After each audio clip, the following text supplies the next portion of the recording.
Siap, gerak. Berdoa mulai.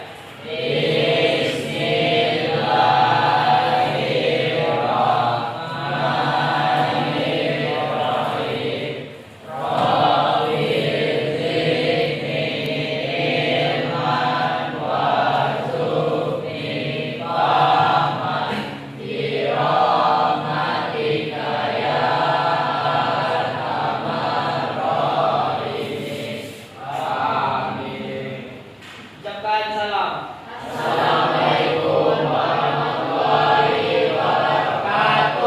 Waalaikumsalam warahmatullahi wabarakatuh. Selamat siang.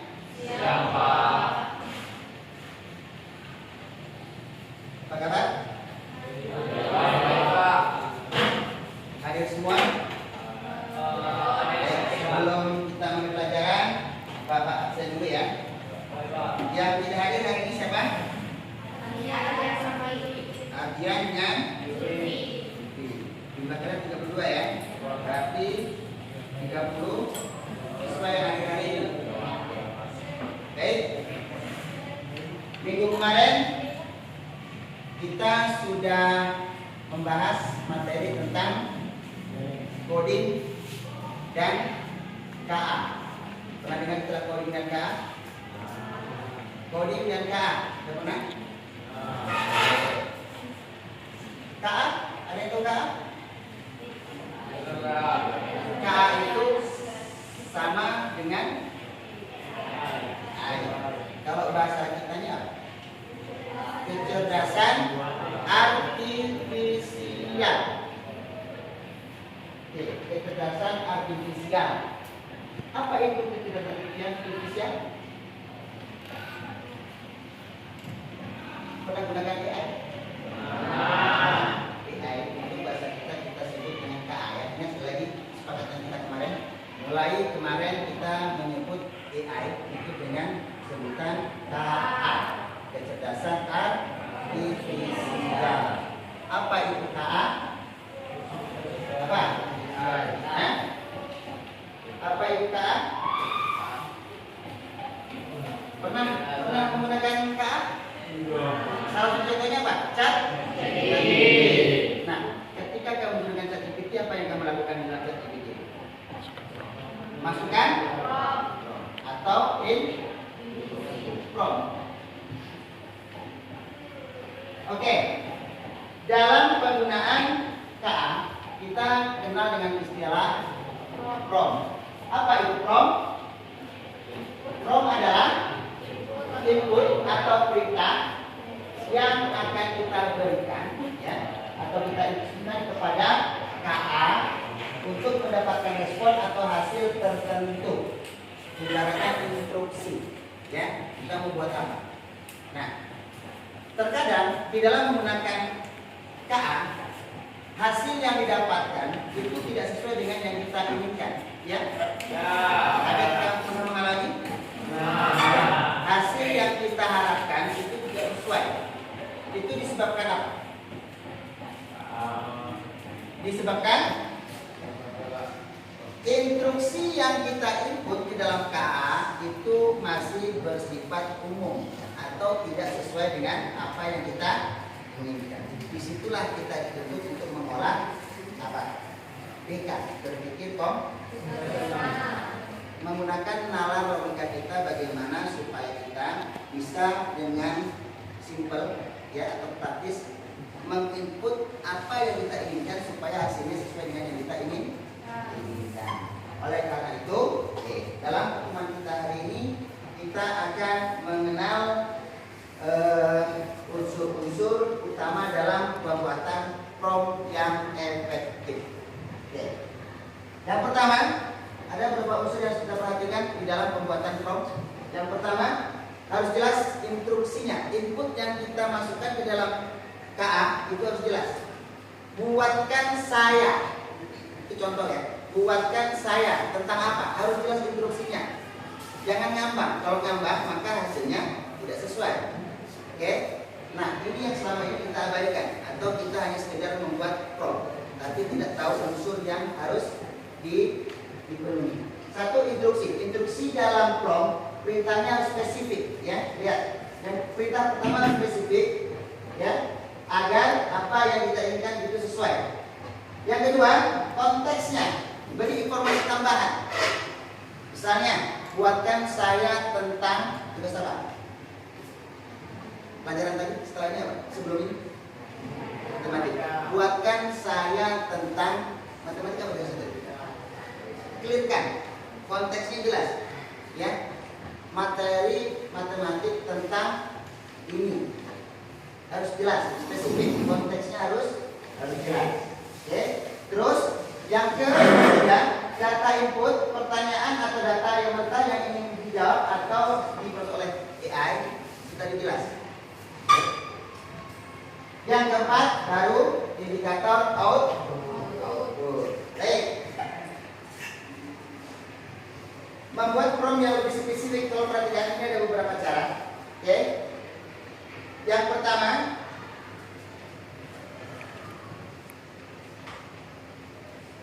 ini ya, jelas dan spesifik. Mulailah dengan instruksi yang lugas dan tidak ambigu. Ambigu tahu? Apa? Ambigu itu agak meragukan. Apa sih? Diambang, ya, untuk memahaminya itu sulit, ya. Masih umum, ambigu, ya. Dengan kata-kata yang bisa ditafsirkan ganda. Oke. Terus bahasa yang sederhana. Gunakan kalimat yang mudah dimengerti dan langsung ke tujuan. Hindari istilah, ya, istilah yang mungkin kamu kan terbiasa dengan bahasa pergaulan dan menggunakan itu akan mengakibatkan, ya, KA beda dalam menerjemahkan instruksi yang kita inputkan ke dalam prompt. Oke, kemudian konteksnya cukup.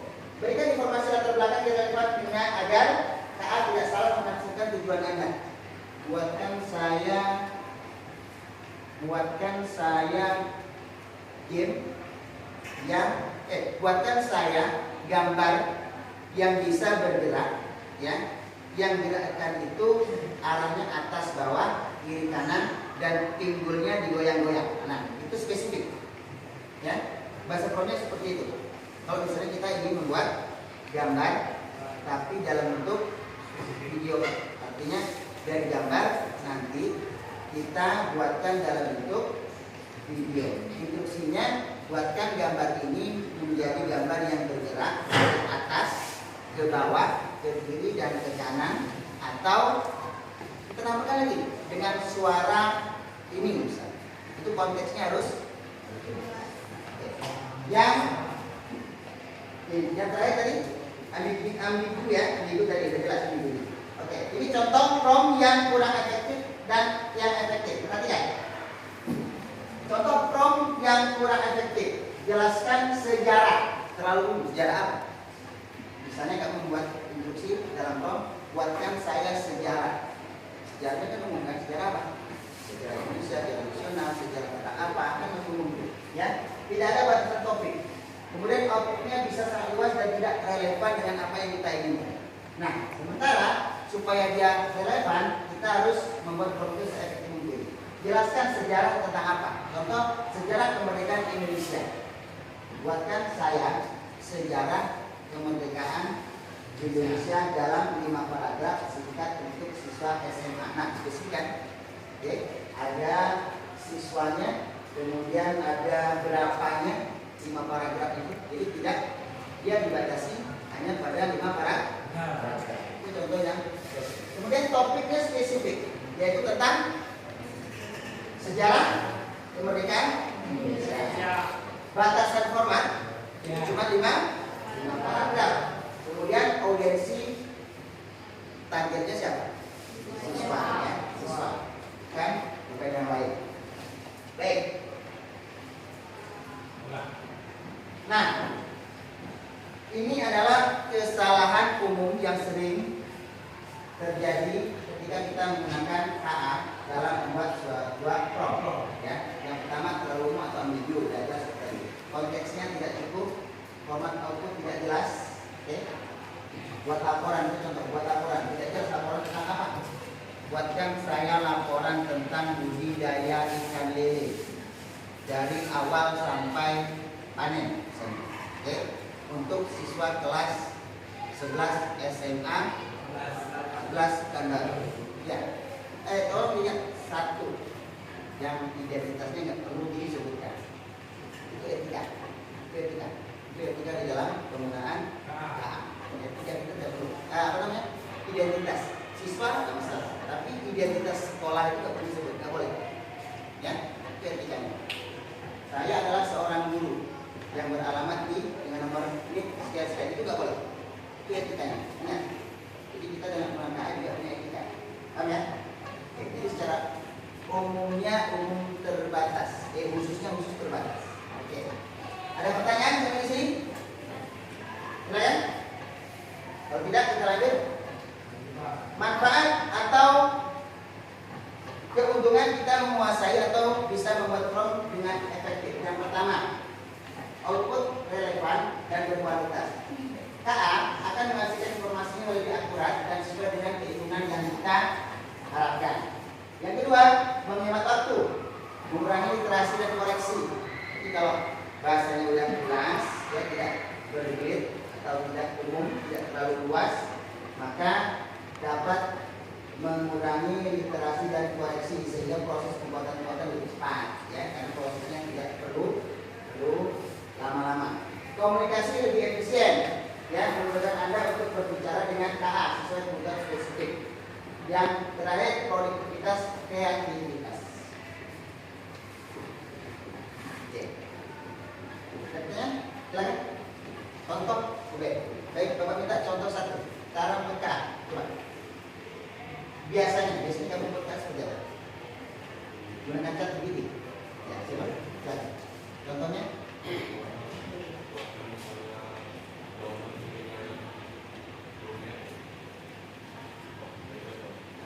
Buatkan saya jawaban MTK yang rumit. Nah, itu umum atau khusus? Yang khususnya tak kurang apa? Kira-kira terjawab tentang apa? Bingung kan dia? Pasti tidak bisa dijawab lagi. Kecuali tambahkan spesifik tentang materi matrik misalnya, ya, dengan soal sebagai berikut.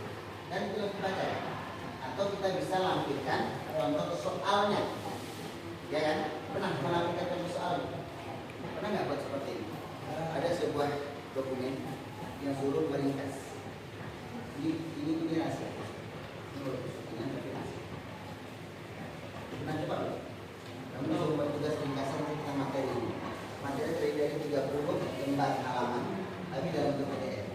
Tolong meringkas sesuai dengan yang diputuskan oleh mapel. Ini apa? Kamu tinggal upload, ya, atau boleh ya kan? Coba mengapa?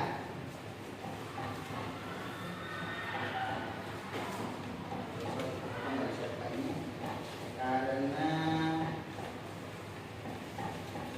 jaringan hanya sampai di sini. Baik ya. Contoh lain ada? Coba sebutan Kak. Waktu kita kelabur kemarin, buatkan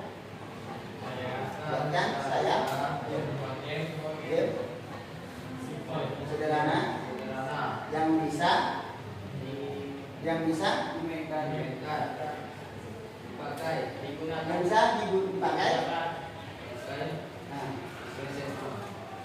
Nah, umum ya lu bisa di sini. Semalam apa? Nah, game tentang apa? Ada yang bertebak angka? Ada. Apa bahasa promnya seperti apa?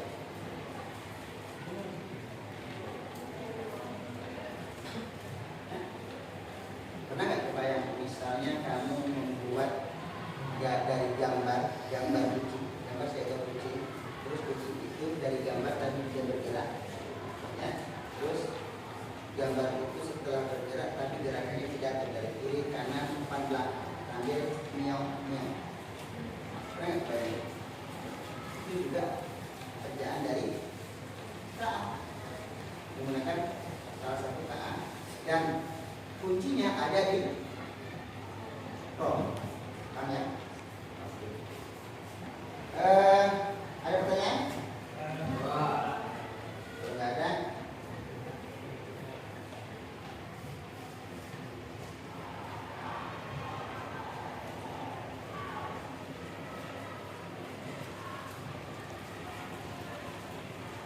Silakan buat kesimpulan.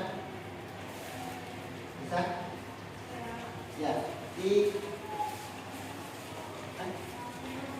Ya, dibuat di kertas. Ya, kesimpulan dari materi kita.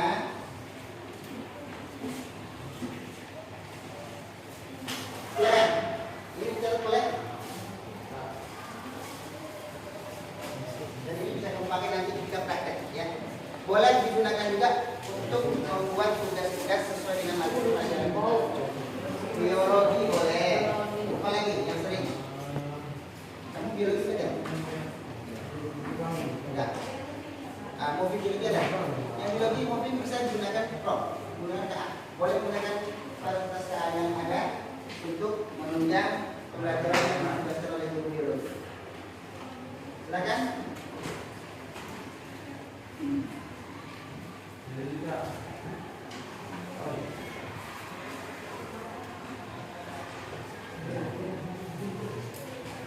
Oke. Kesimpulannya adalah, ya, prom adalah kunci sukses agar interaksi kita dengan KA, ya, itu bisa berjalan sebagaimana mestinya. Yang perlu perhatikan, gunakan unsur instruksi, ya, konteks, person, dan format untuk hasil yang optimal. Yang kedua, latih membuat prom dengan contoh nyata dan eksperimen. Itu yang terpenting. Gunakan logika kita untuk berpikir, coba memahami bahasa kita dengan bahasa KA. Ya, jadi jangan stagnan di bahasa yang biasa kita buat. Buatkan saya. Lebih detail instruksi yang masuk. Sama seperti kita buat Google. Dan Google bahasanya kan. Nah, ini apa yang ada di kepala kita, coba kamu buat dalam menggunakan program. Jangan terpaku pada hal-hal yang umum, ya. Misalnya kamu ini buat mawar. Selama ini bunga mawar itu warnanya merah. Coba kita buatkan saya warna bunga mawar dengan warna kombinasi kuning, hijau, dan biru. Itu sini. Buatkan saya warna bunga mawar dengan kombinasi kuning, hijau, dan biru.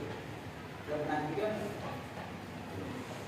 karena KA adalah kecerdasan buatan, maka dia akan dicoba untuk mengkombinasikan hasil yang kita harapkan. Coba dulu seperti apa hasilnya. Oke, mulailah praktik membuat prom efektif untuk memaksimalkan potensi KA kita. Itu yang buat kita. Nanti silakan dicoba di rumah pakai handphone, gunakan fasilitas ChatGPT. Apa lagi? Apa? Meta. Apa lagi? Black box. Apa lagi? Gemini. Apa lagi? Cici. Apa lagi? Apa lagi? Nah, ada. Ayo sebesar. Sebutkan sebanyak-banyaknya. Apa? Leonard, ya. Terus David. Apa lagi? Macam-macam tuh. Cuman masalahnya begini, hari ini tidak semua KA itu bersifat gratis. Itu masalahnya, ya. Kalau mau menggunakan fitur lanjutan, ini kita harus beli. Nah, intinya untuk hal KA yang terkait dengan pembelian produk lisensi, ya, itu biasanya bisa kita siasati dengan satu, gunakan akun terbaru. Ya, kalau akunnya ini, kalau kita belajarkan agak rugi. Kalau memang kita terus menghasilkan produk, tidak masalah. Tapi kalau kita cuma produk latihan, ya kan, harus tulis sekian, ya, kita berikan gratisan. Cuma kelemahan gratisan itu biasanya terbatas penggunaannya tidak maksimal, ya. Kita butuhnya ternyata harus di-upgrade. Upgrade itu yang butuh pembelian atau butuh biaya. Oke. Baik. Terasa itu teman kita sampai hari ini. Di sini tugas untuk minggu depan, ya. Silakan buat 5 contoh prom yang memenuhi unsur-unsur seperti yang tadi, yang efektif, ya, berkaitan dengan mata pelajaran yang ada di kelas ini. Jadi tidak harus sama, ya. Nanti kalau sama ngetik, ya. Oke, kita coba praktekkan di minggu depan.